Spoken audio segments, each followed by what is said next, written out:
Hello बच्चों, शुरू करते हैं आज की क्लास।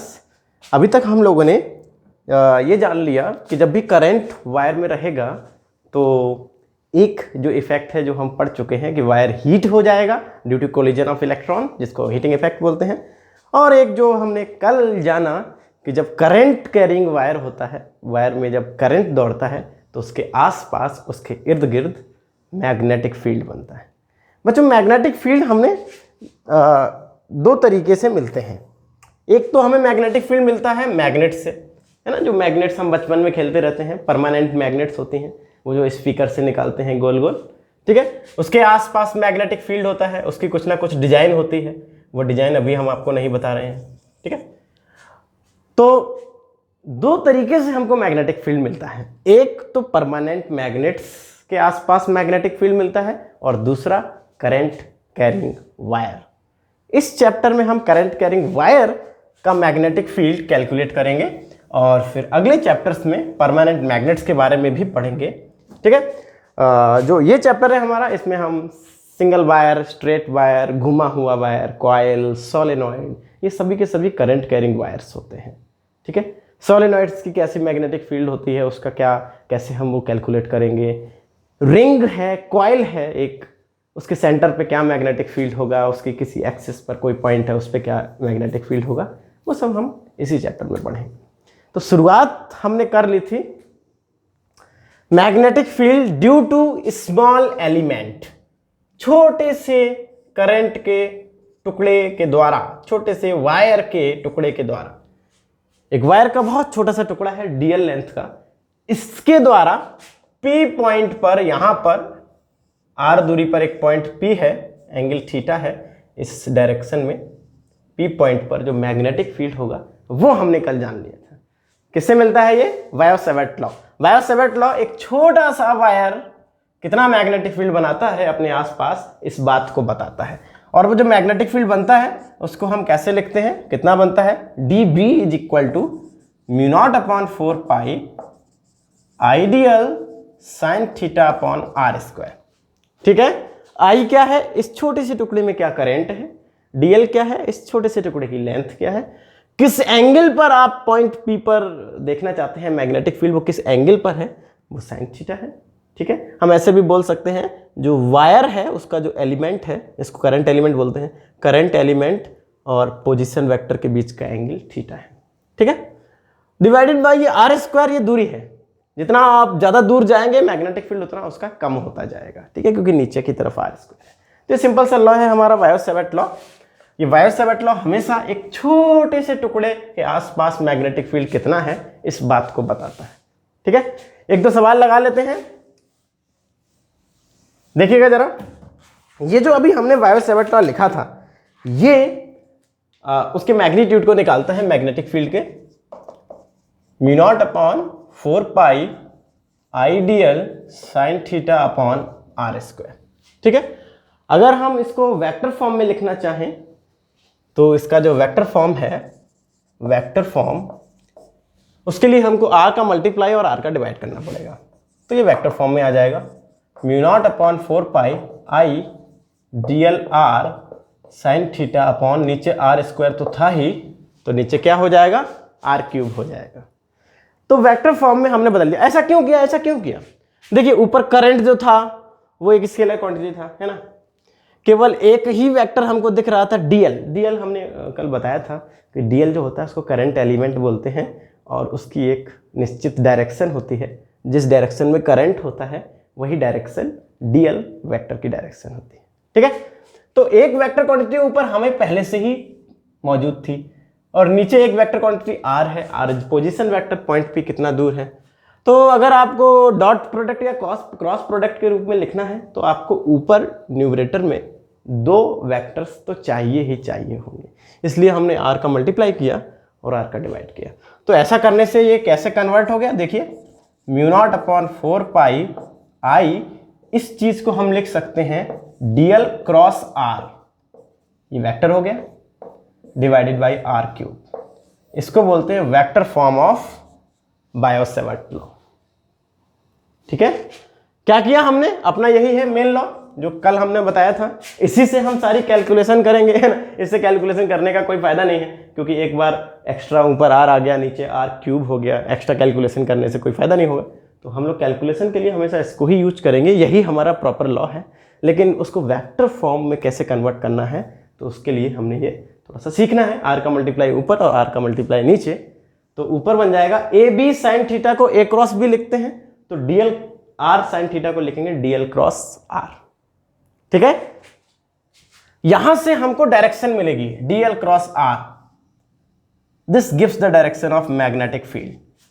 किस तरह, अभी देखते हैं एग्जांपल्स में। ठीक है, थोड़े से एग्जांपल देखेंगे, उसके बाद हम इस चैप्टर में आगे बढ़ेंगे। तो डीएल क्रॉस आर, यहां से डायरेक्शन मिलेगी मैग्नेटिक फील्ड की। जरा देखिए क्रॉस प्रोडक्ट। मान लीजिए एक छोटा सा टुकड़ा है, फॉर एग्जांपल इसमें करंट 2 एम्पियर का दौड़ रहा है और इसकी लंबाई 1 सेंटीमीटर की है। ठीक है, एक 1 सेंटीमीटर का छोटा सा वायर का टुकड़ा, इसमें 2 एम्पियर का करंट है और इससे 30 डिग्री पर यहां से आर वेक्टर जो है, मान लीजिए ये 2 मीटर का है, पॉइंट P है, यहां पर मैग्नेटिक फील्ड निकालना है। इस छोटे से करंट के टुकड़े के कारण इसके आसपास जब मैग्नेटिक फील्ड बनेगा तो ठीक है, अच्छी बात है। P पॉइंट पे बताइए क्या मैग्नेटिक फील्ड होगा। इस छोटे से टुकड़े का मैग्नेटिक फील्ड बताना है तो आपको बायो सवेटला लगाना पड़ेगा। dB is equal to mu naught upon 4 pi I dl sine theta upon are square. Mu naught upon 4 pi की वैल्यू 10 की पावर -7। इस छोटे से टुकड़े में करंट कितना दौड़ रहा है, 2। dl, इस छोटे से टुकड़े की जो वायर का टुकड़ा है उसकी लंबाई क्या है, 1 सेंटीमीटर। साइन थीटा, जो डीएल वेक्टर है, जो डीएल है उसका वेक्टर इधर इस डायरेक्शन में हो जाएगा। ठीक है, इसके और इसके बीच में एंगल क्या है, आर के बीच में एंगल, ये थीटा। ये हमने 30 लिया हुआ है, 30 डिग्री। साइन 30 केवल कैलकुलेशन करने के लिए, ये दूरी 2 है तो 2 का स्क्वायर 4 हो जाएगा। ठीक है, तो बड़े आराम से हम इसको सॉल्व कर सकते हैं। 2 से ये 4 गया 2 बार। साइन 30 क्या होता है, 1/2, तो ये क्या हो जाएगा, ये हो जाएगा 1/4। नीचे वाला 2 और ये वाला 2 मिलकर 1/4 हो जाएगा। तो 1/4 इंटू 0.01 इंटू 10 की पावर -7, तो इसको हम लिख सकते हैं 10 की पावर 1/4 इंटू 10 की पावर -9। ठीक है, टेस्ला, इतना मैग्नेटिक फील्ड, इसको 0.25 भी लिख सकते हैं इंटू 10 की पावर -9 टेस्ला। ये मैग्नेटिक फील्ड इस छोटे से टुकड़े के कारण है और इसको सॉल्व करने के लिए हमको कोई ज़्यादा खास मैथ नहीं लगाना है, बस इसमें वैल्यूज लिखनी है और सारी वैल्यूज आपको हमेशा दी जाएगी। ठीक है, आई की वैल्यू दी जाएगी, इसका जो लेंथ होगा वो भी हमेशा दिया जाएगा। किस एंगल पर आपको मैग्नेटिक फील्ड देखना है, इस टुकड़े का मैग्नेटिक फील्ड, इस छोटे से टुकड़े के कारण इसके आसपास जो मैग्नेटिक फील्ड मिलता है, किस एंगल पर आपको देखना है वो एंगल भी दिया जाएगा। कितनी दूरी पर देखना है वो दूरी भी दी जाएगी। तो आपको सिंपल सा मैथमेटिक्स लगा के ये सॉल्व करना है। डायरेक्शन, नाउ डायरेक्शन ये है 0.25 10 की पावर -9 टेस्ला। ठीक है, बढ़िया है, अच्छा मैग्नेटिक फील्ड है। किस डायरेक्शन में, तो यहां पर इस P पॉइंट पर, यहां पे हमारा पॉइंट P था, 30 डिग्री पर है, ये 0.25 10 की पावर 9 टेस्ला आया है। ठीक है, आप इस टुकड़े के 90 डिग्री पर निकालना चाहें तो उस फॉर्मूले में sin 90 लिख दे तो पता चल जाएगा कि 2 मीटर पर यहां पर कितना मैग्नेटिक फील्ड होगा, ये 90 डिग्री पर है। ठीक, तो आप किसी भी पॉइंट पर मैग्नेटिक फील्ड निकाल सकते हैं। एंगल आपको पता होना चाहिए कि इस वायर से किस एंगल पर, यहां किधर आपको मैग्नेटिक फील्ड निकालना है। ठीक है, डायरेक्शन, नाउ डायरेक्शन देखिए जरा, ये आर वेक्टर है, पोजीशन वेक्टर, और ये डीएल वेक्टर है। ये कौन सा वेक्टर है, डीएल वेक्टर। डायरेक्शन आपको मिलेगा किससे, डीएल क्रॉस आर। आपने देखा था फॉर्मूले में ऊपर क्या लिखा था, डीएल क्रॉस आर, ये ऊपर लिखा था। तो डायरेक्शन आपको डीएल क्रॉस आर से मिलेगा, मैग्नेटिक फील्ड की डायरेक्शन। अब डीएल क्रॉस आर कितने लोगों को करना आता है, क्रॉस वेक्टर, बड़ा मजेदार है। अपना मैग्नेटिज्म जो है बहुत मजेदार है। उसका कारण ये है कि हम छोटे से मैग्नेट से खेलते आए हैं। बहुत सारे उस तरह के फिनोमेना आज हमको पढ़ाए जाएंगे जो हम छोटे से जो खेलते आए हैं, लेकिन उनके बारे में पता नहीं था कुछ। बहुत सारी वैसी चीज़ें आपसे डिस्कस की जाएंगी, कुछ नई चीज़ें भी बताई जाएंगी, है ना। डीएल क्रॉस आर, आप देखिए ए क्रॉस बी कैसे सॉल्व करते हैं। पहले ये देखिए, मान लीजिए वेक्टर ए ये है और वेक्टर बी ये है और बीच में ये थीटा है। तो ए क्रॉस बी कैसे सॉल्व करते हैं उसका तरीका तो आप सबको पता ही है। डायरेक्शन कैसे निकालते हैं ए क्रॉस बी की, तो ए से बी की तरफ जाना होता है, ए क्रॉस बी, ये रही direction, into the board, A cross B into the board. एक बार फिर से देख लीजिए, A cross B into the board. तो जब भी ए क्रॉस बी की डायरेक्शन निकाली जाती है तो हम ये कहते हैं कि ए पर अपना पाम रखिए, हथेली, और बी तक जाइए, ऐसा खोल के, है ना, अंगूठा खुला होना चाहिए, बी तक जाइए। जो भी डायरेक्शन आएगी वही आपकी डायरेक्शन होगी, into the board, A cross B into the board.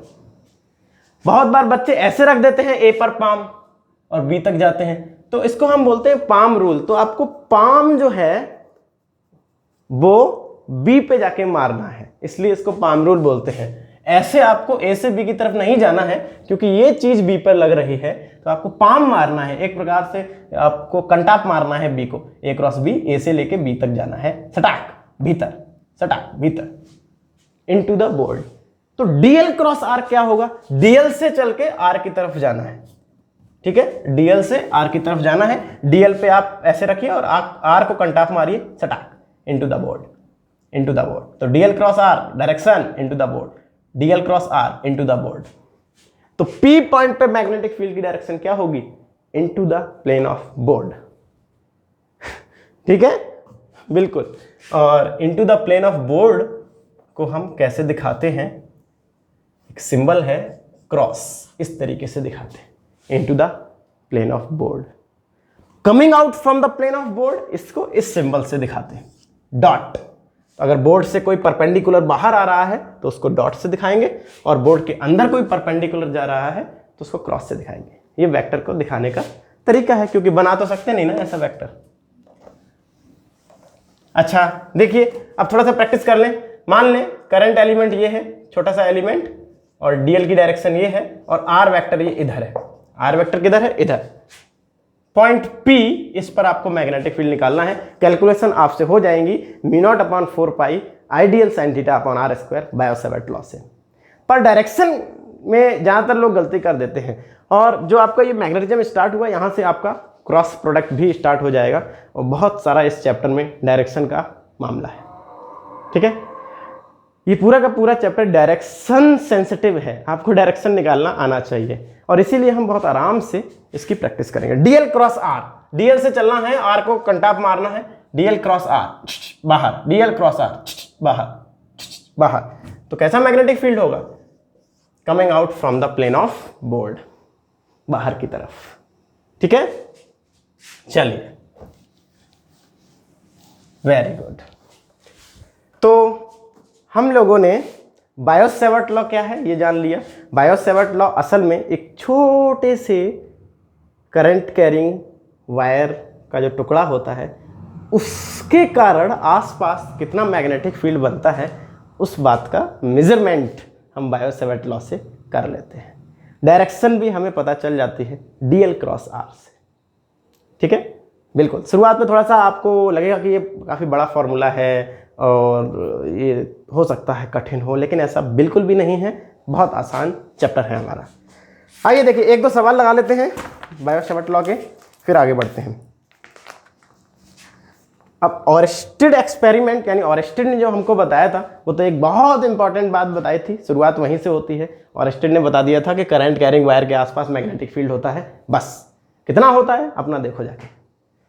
Biot-Savart law, यहाँ से हम छोटे से टुकड़े का मैग्नेटिक फील्ड कैलकुलेट कर सकते हैं किसी भी एंगल पर। वह एंगल आपको पता होगा, वायर के रेस्पेक्ट में किस एंगल पर देख रहे हैं वो एंगल आपको दिया जाएगा। अगर आपको पूरे वायर का निकालना है तो इंटीग्रेट करना पड़ेगा, अभी हम लोग इंटीग्रेट करेंगे, पहले उससे पहले थोड़ा सा सवाल है। A wire placed along north south direction, तो ये हमारी ईस्ट डायरेक्शन होती है, वेस्ट नॉर्थ साउथ, ऐसा वायर रखा हुआ है। A wire placed along north south direction, ऐसे वायर रख दिया है। Carries current 8 ampere from south to north, 8 ampere current दौड़ रहा है इसमें, 8 एम्पियर करंट, बहुत बढ़िया। Find the magnetic field due to 1 centimetre piece of wire, इसके 1 सेंटीमीटर का टुकड़ा अगर हम लें, बहुत छोटा सा टुकड़ा, मान लीजिए ये मैंने 1 सेंटीमीटर का टुकड़ा बना दिया है और 8 एम्पियर इसमें करंट दौड़ रहा है। इस 1 सेंटीमीटर वायर के टुकड़े के कारण मैग्नेटिक फील्ड निकालिए कहां पर, at 0.2 metre north east from the wire. North east, ये ईस्ट हो गया, ये नॉर्थ हो गया, तो नॉर्थ ईस्ट क्या हो जाएगा, ये बिल्कुल बीचा बीच में 45 डिग्री पर, 2 मीटर दूरी पर कोई पॉइंट P है, ये एंगल 45 डिग्री है। नॉर्थ ईस्ट का मतलब ये एंगल कितना हो जाएगा, 45 डिग्री। ठीक है, तो मैं इन डायरेक्शंस को हटा देता हूं।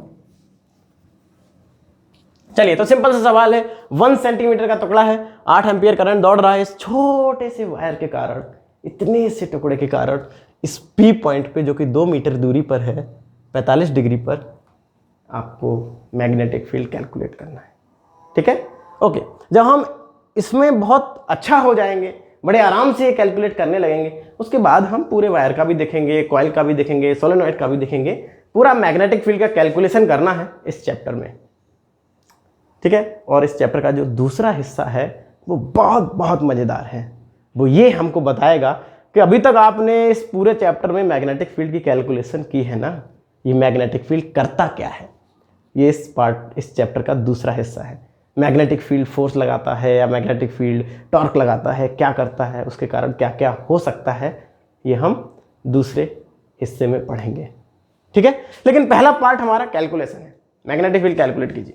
चलिए, इस 1 सेंटीमीटर टुकड़े के कारण कैलकुलेट करिए। वायर सेवर्टल लगाइए, dB = μ0/4 pi I dl sin θ/r², μ0/4 पाई यानी 10⁻⁷ I कितना करंट है इस छोटे से टुकड़े में, 8। dl इसकी लंबाई बताइए, 0.01। sin थीटा किस एंगल पर, 45 डिग्री पर, sin 45/r² कितनी दूरी है, 2 मीटर है ना। 2 मीटर तो किसी भी एंगल पे हो सकता है ना, 2 मीटर इधर भी हो सकता है, 2 मीटर इधर भी हो सकता है, 2 मीटर इधर भी हो सकता है, 2 मीटर इधर भी हो सकता है, 2 मीटर इधर भी, 45 डिग्री पर 2 मीटर, और 2 मीटर का स्क्वायर हो जाएगा 4। चलिए, रफ्तार में खत्म करें, 4 × 2 = 8, 10⁻⁷ इंटू 2 इंटू 0.01 इंटू sin 45 1/√2। √2 से ये जाएगा तो क्या बचेगा, √2। क्या हो जाएगा, √2 इंटू, इन दोनों को सेट कर दीजिए, 10⁻⁹ टेस्ला। √2 into 10⁻⁹ tesla. ये मैग्नेटिक फील्ड है, किस डायरेक्शन में, या तो into the plane of board होगा या coming out from the plane of board, या तो क्रॉस होगा या डॉट होगा। किधर, dl क्रॉस r, ये r वेक्टर है, ये dl वेक्टर है, dl से r की तरफ जाइए, dl क्रॉस r, कंटा मारिए, dl क्रॉस r, अंदर क्रॉस बना दीजिए यहां पर, और यहां पे लिख दीजिए इतना tesla into the plane of paper. आपका तो पेपर होगा, यहां पे बोर्ड है। ठीक है, चलिए, बहुत बढ़िया। आइए देखिए, एक और कर लेते हैं छोटा सा सवाल, ये हम लोगों ने कल भी किया था ऐसा सवाल। एन एलिमेंट, जो कि छोटा सा एलिमेंट है, 1 सेंटीमीटर का एलिमेंट है, placed at the origin and carries a large current of 10 ampere. Origin पर, एक्स वाई एक्सिस है, ऑरिजिन पर हमने एक एलिमेंट रख दिया है 1 सेंटीमीटर का, और इसमें 10 एम्पियर का करंट जा रहा है एक्स डायरेक्शन की तरफ। मान लीजिए एक्स डायरेक्शन है, तो 10 एम्पियर करंट जा रहा है इस डायरेक्शन में। इस छोटे से टुकड़े के कारण, करंट कैरिंग टुकड़ा है, करंट कैरिंग वायर अपने आसपास मैग्नेटिक फील्ड बनाता है, तो छोटा सा टुकड़ा कितना मैग्नेटिक फील्ड बनाएगा बताइए। Find the magnetic field on the y axis at a distance of 0.5 metre. Y axis पर 0.5 मीटर पर कोई पॉइंट P है, उस पॉइंट पर मैग्नेटिक फील्ड बताइए। रफ्तार में एक छोटे सा वायर है, उसका मैग्नेटिक फील्ड निकालना है, यानी बायो-सेवर्ट लॉ से पता चलेगा, μ0/4 पाई I dl sin θ/r²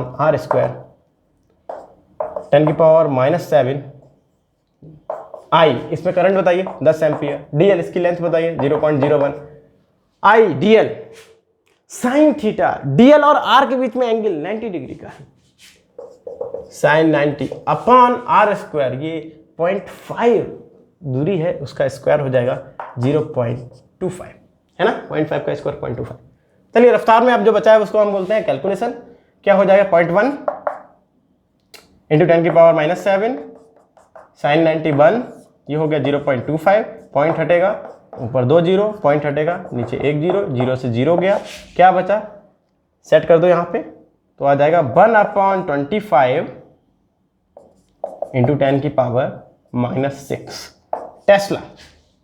किधर? DL cross R. क्या? DL cross R. डीएल से आर की तरफ चलिए, ये डीएल है करंट एलिमेंट, और आर को कंटाप मारिए खचाक। करंट एलिमेंट इधर है, इधर नहीं है, ठीक है, एक्स डायरेक्शन में। DL cross R, DL cross are बाहर, coming out from the plane of paper, ठीक है, coming out from the plane of paper. चलिए रफ्तार में आइए। तो वायर का एक छोटा सा टुकड़ा अपने आसपास कितना मैग्नेटिक फील्ड बना सकता है, इस बात की कैलकुलेशन हम लोग कर चुके हैं। और ऐसे ही और भी सवाल हम लोग लगा सकते हैं, सारे सवाल बहुत बहुत बहुत आसान।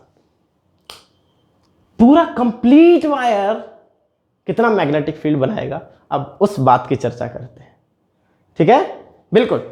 आइए देखिए, पूरा कंप्लीट वायर का मैग्नेटिक फील्ड कैसे निकालेंगे।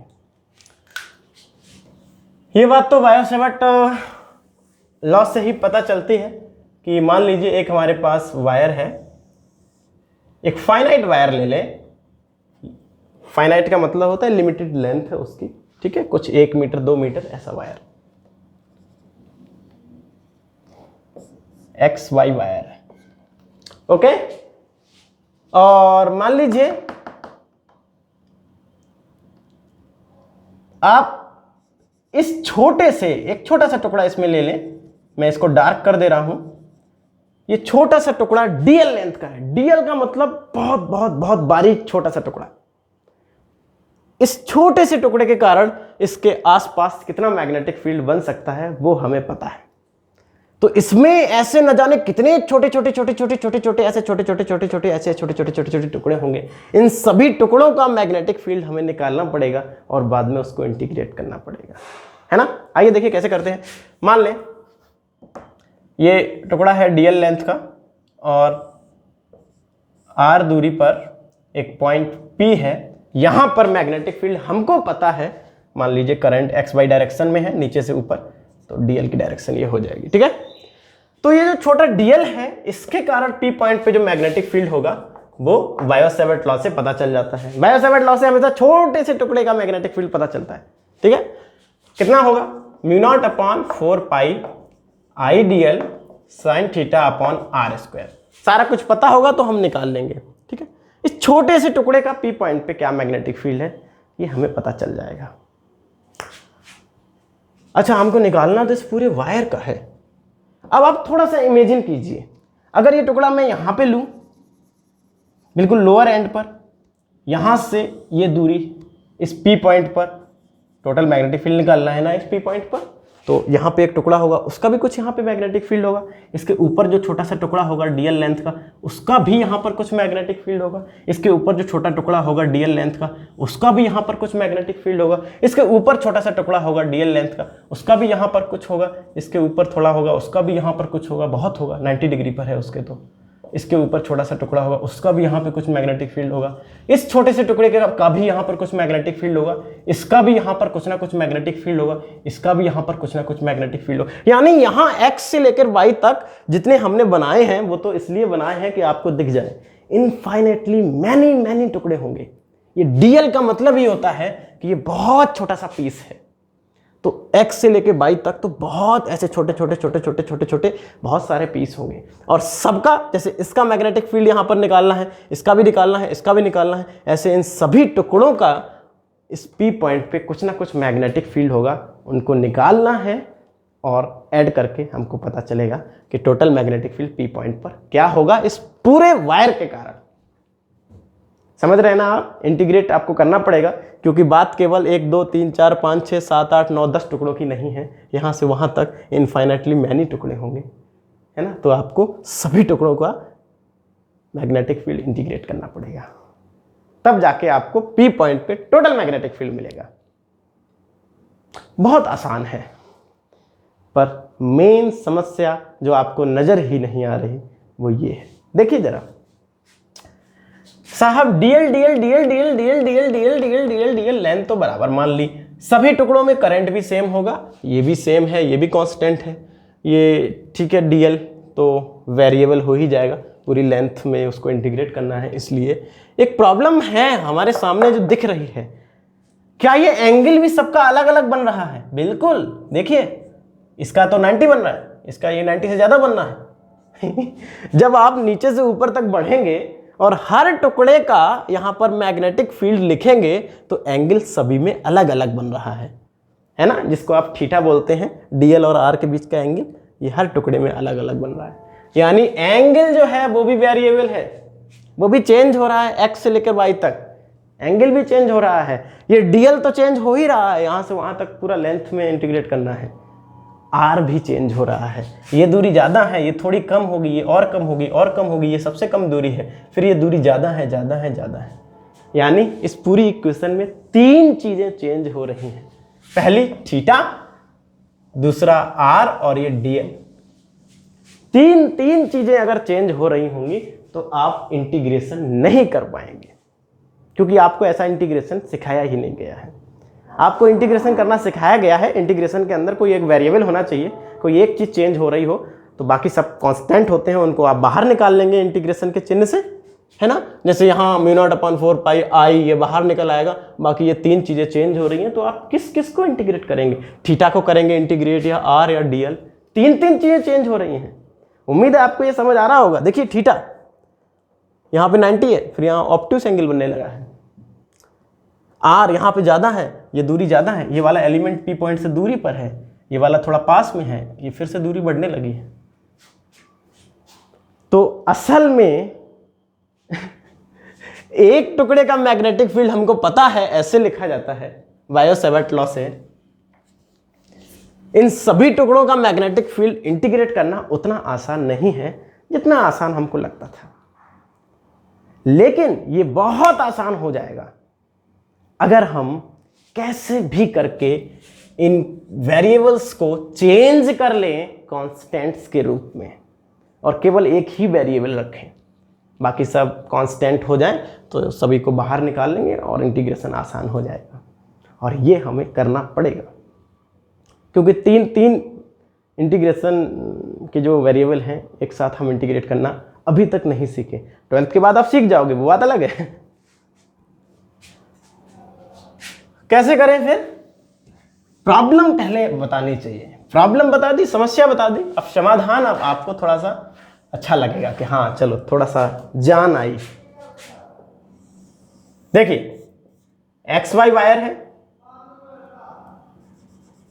और ये छोटा सा एक हम एलिमेंट ले लें, इसमें नीचे से ऊपर मान लें करंट जा रहा है, इसकी लेंथ कितनी मान लें हम? DL, और R दूरी पर पॉइंट P है, ये एंगल थीटा है।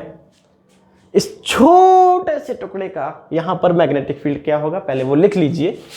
dB = μ0/4 पाई IDL। ज़्यादा बार इसलिए लिख रहे हैं जिससे कि आपको ये याद हो जाए, बार बार देखेंगे तो ये याद हो जाएगा, है ना।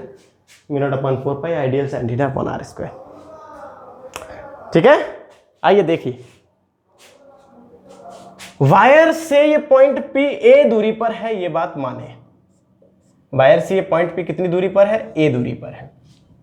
क्योंकि जब भी आपसे सवाल पूछा जाएगा तो यकीन मानिए ऐसा पूछा जाएगा, एक वायर है लंबा सा, उसके 1 मीटर की दूरी पर मैग्नेटिक फील्ड बताइए। अब वायर से 1 मीटर की दूरी पर अगर आपको मैग्नेटिक फील्ड बताना है, इसका मतलब वो दूरी परपेंडिकुलर डिस्टेंस ही होगी, क्योंकि ऐसे तो वायर से बहुत सारी दूरियां होंगी पॉइंट P की, तो 1 मीटर कौन सी होती है? कॉमन सेंस की बात है, यही वाली दूरी होती है। तो हम चाहेंगे हमारा फार्मूला इस A के टर्म्स में आए, R के टर्म्स में ना आए। ठीक है, चलिए थोड़ा सा आसान बनाने का प्रयास कर रहे हैं। साइंस में हमेशा चीज़ों को आसान ही बनाया जाता है। आइए देखिए, तो छोटे से टुकड़े का मैग्नेटिक फील्ड आता है, किसका निकालना चाहते हो? अभी तो शुरुआत है, तो एक वायर का निकालना चाहते हैं। अच्छा, बाकी जो कॉइल वाइल है उनका आसान होता है, यही थोड़ा सा लेंदी पड़ता है। इस एंगल को हम फाई एंगल नाम दें। क्या एंगल नाम दें? Phi. Let's call this distance L। चलिए एक चीज देखें, इसको तो ऐसे बंद कर दें, ये तो हमको पता ही है छोटा सा एलिमेंट का मैग्नेटिक फील्ड। एक चीज देखें, थीटा प्लस फाई क्या होगा? 90 डिग्री, क्योंकि इन तीनों का जो जोड़ है वो तो 180 होता है और यहाँ ये परपेंडिकुलर है, तो थीटा प्लस फाई क्या हो जाएगा 90 डिग्री। तो थीटा इज इक्वल टू क्या हो जाएगा 90 माइनस फाई, है ना, फाई उधर जाएगा तो sine theta is equal to क्या हो जाएगा साइन 90 माइनस फाई। आप चाहें तो ऐसा समझ लें कि हमने साइन साइन दोनों तरफ जोड़ लिया है, ठीक है। तो साइन थीटा को हम क्या लिखेंगे साइन 90 माइनस फाई यानी कॉस फाई, और हमने चेंज कर लिया साइन थीटा को कॉस फाई में, ठीक है। हमने पहले भी बताया हम इंटीग्रेट पहले नहीं करेंगे, पहले हम इन सबको चेंज करेंगे और कुछ ऐसा करेंगे कि एक ही वेरिएबल रहे, ठीक है। तो हमने साइन थीटा को किसमें कन्वर्ट कर लिया कॉस फाई में। फाई क्या है ये वाला एंगल है, पहचान लीजिए उसे। कैसे किया थीटा प्लस फाई बराबर 90, थीटा बराबर 90 माइनस फाई, साइन थीटा बराबर sine 90 minus phi, sine theta बराबर कॉस फाई। चलिए कॉस फाई क्या होता है, कॉस फाई क्या होता है, तो मैं यहां पे लिख दूं साइन थीटा की जगह हमें कॉस फाई लिखना है, साइन थीटा को कन्वर्ट करना है कॉस फाई में।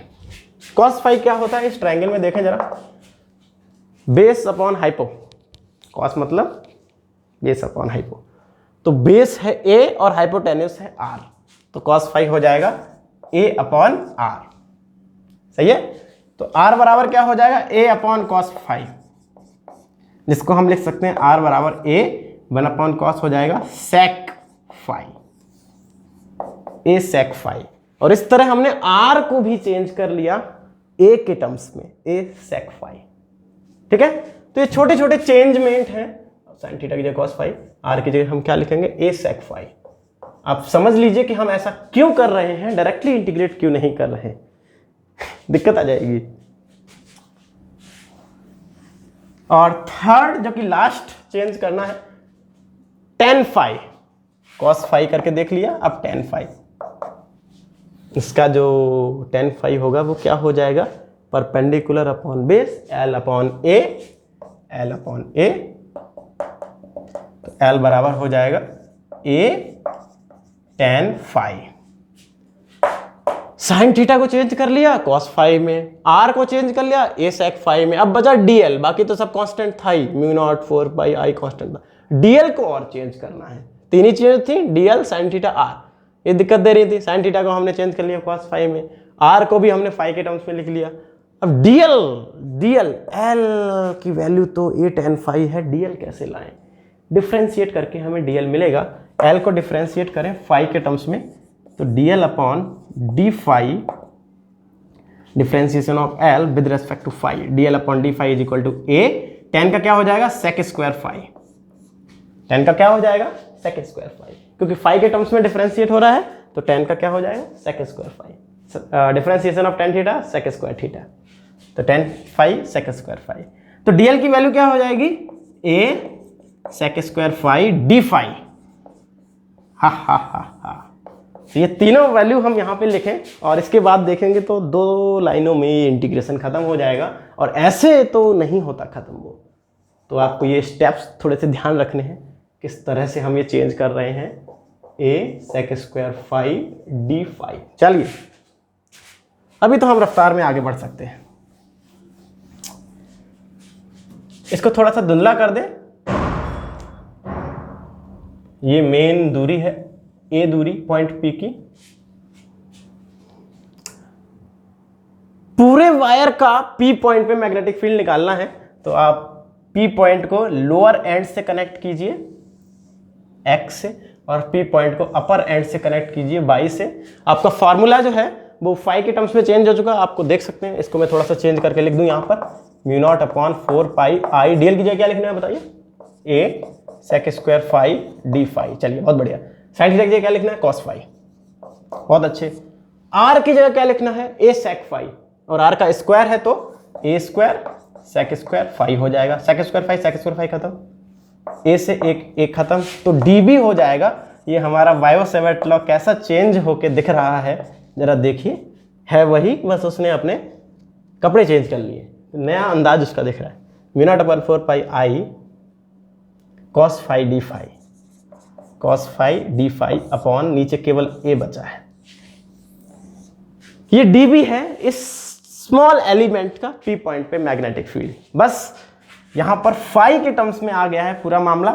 आप जानते हैं μ0/4 आई और ए ये सब कांस्टेंट है, बस फाई ही वेरिएबल रह गया है। तो अब बड़े आराम से इसको इंटीग्रेट किया जा सकता है। कहां से कहां तक फाई वेरी कर रहा है, कहां से कहां तक? अब देखिए फाई कहां से कहां तक वेरी कर रहा है, नीचे और ये ऊपर, यहां से यहां तक वेरी कर रहा है, तभी जाके ये पूरा का पूरा वायर काउंट हो पाएगा।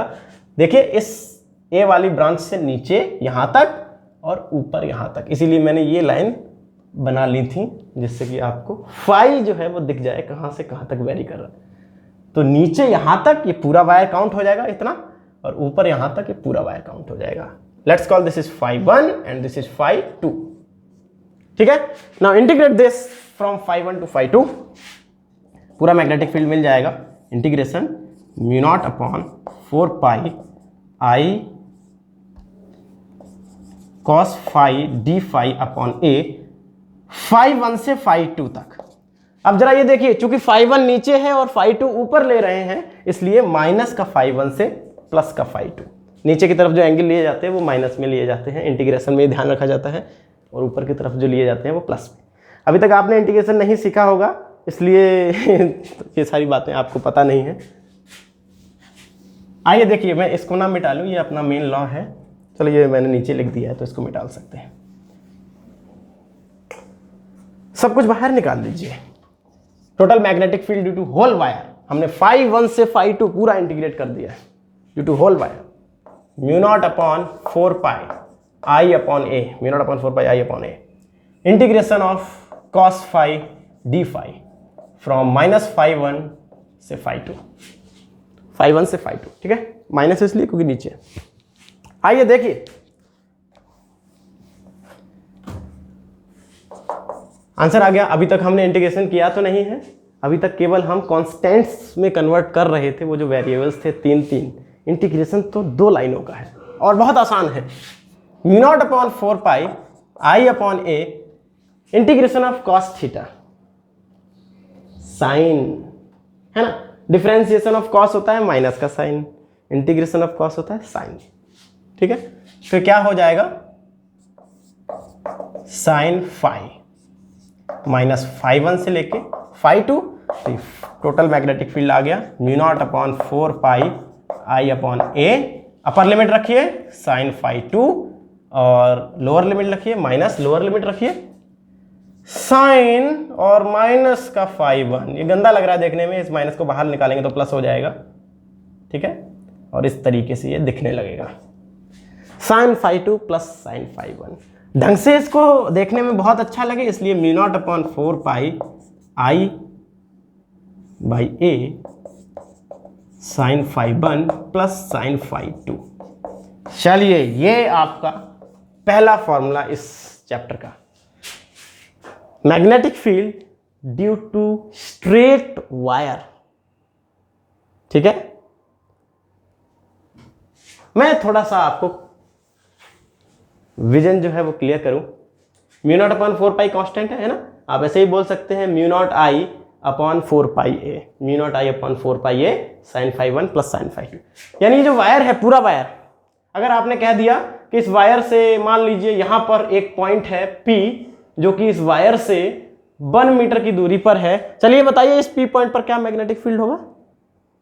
अच्छा बताइए, इसमें करंट क्या है, वो I की वैल्यू लिख देंगे। इस वायर से परपेंडिकुलर दूरी 1 मीटर दी गई है, A की वैल्यू दी गई है। ठीक है, अगर वायर से पॉइंट P की दूरी दी गई है तो हमेशा यही वाली दूरी दी जाती है, क्योंकि वो तो दूरियां और भी हो सकती हैं, और अगर नहीं बताया है तो यही वाली दी है। ठीक है, साइन फाई 1 यानी नीचे कितना एंगल बन रहा है, जो भी एंगल बन रहा है, और इस P पॉइंट से ऊपर वाली जो एंड है उसका क्या एंगल बन रहा है, ये साइन फाई 2 होगा, ये साइन फाई 1 होगा। ठीक है, तो इस तरह आप इस पूरे वायर का P पॉइंट पे मैग्नेटिक फील्ड निकाल सकते हैं। देखिए जरा, इसकी हम लोग प्रैक्टिस करेंगे और ये बहुत मज़ेदार चीज़ है। इसके पहले तो हम स्पेशल केसेस देखेंगे और फिर बहुत सारे इसके सवाल लगाएंगे, तभी हम दूसरे स्ट्रक्चर पे बढ़ेंगे। ठीक है, हमने पहले भी बताया है, हमको एक स्ट्रेट वायर का निकालना है, एक लूप का निकालना है और सोलेनोइड का निकालना है। 3 स्ट्रक्चर के मैग्नेटिक फील्ड हमको निकालने हैं, मैंने 4 कर दिया। ठीक है, तो इस चैप्टर की शुरुआत में हम मैग्नेटिक फील्ड की कैलकुलेशन करेंगे। इसका मैग्नेटिक फील्ड कैसे कैलकुलेट किया जाता है, लूप का मैग्नेटिक फील्ड कैसे कैलकुलेट किया जाता है, ऐसा ऐसा क्वेश्चन बनेगा। चैप्टर के दूसरे पार्ट में मैग्नेटिक फील्ड करता क्या है, ऐसे क्वेश्चंस बनेंगे। फोर्स लगाता है तो कितना फोर्स लगाता है, क्या करता है तो कैसे क्या होगा, वो सब हम सेकेंड पार्ट में पढ़ेंगे। ठीक है, तो इस चैप्टर के दो मेन हिस्से हैं। पहले हम कैलकुलेशन ऑफ मैग्नेटिक फील्ड, और पहला main formula magnetic field of straight wire μ0I/4πa sin φ1 plus sin φ2। याद रखिए φ1 नीचे वाला एंगल है, φ2 ऊपर वाले एंड का एंगल है। ठीक है, भूलना नहीं है। चलिए रफ्तार में, अच्छा हो गया, चलिए बहुत अच्छी बात है। इसकी प्रैक्टिस हम लोग कल की क्लास में कर लेंगे, और कल की क्लास में असल बात तो ये है कि इसी की प्रैक्टिस करेंगे। कल और परसों 2 दिन केवल इसी स्ट्रेट वायर की प्रैक्टिस करेंगे। बहुत सारे भिन्न भिन्न तरीके के सवाल बनते हैं, सारे सवालों को लपेटने का प्रयास करेंगे, सबको समझने का प्रयास करेंगे। सारी वैरायटी अगर हमें अभी समझा दी गई तो ज़्यादा अच्छा रहेगा। ठीक है, चलिए उसके बाद हम अगले स्ट्रक्चर पे बढ़ेंगे। जल्दी जल्दी नहीं बढ़ेंगे, चलो कल ही लूप लपटा फिर उसके बाद तुरंत सोलेनॉइड, ऐसा नहीं करेंगे। पूरा जब तक अंदर तक नहीं चला जाता एक, उसके बाद दूसरा स्टार्ट हो तो ज़्यादा अच्छा। ठीक है, उम्मीद करते हैं आपको ये जो मैथमेटिक्स लगाई गई है वो समझ आई होगी। चलिए आज की क्लास में इतना ही, थैंक यू।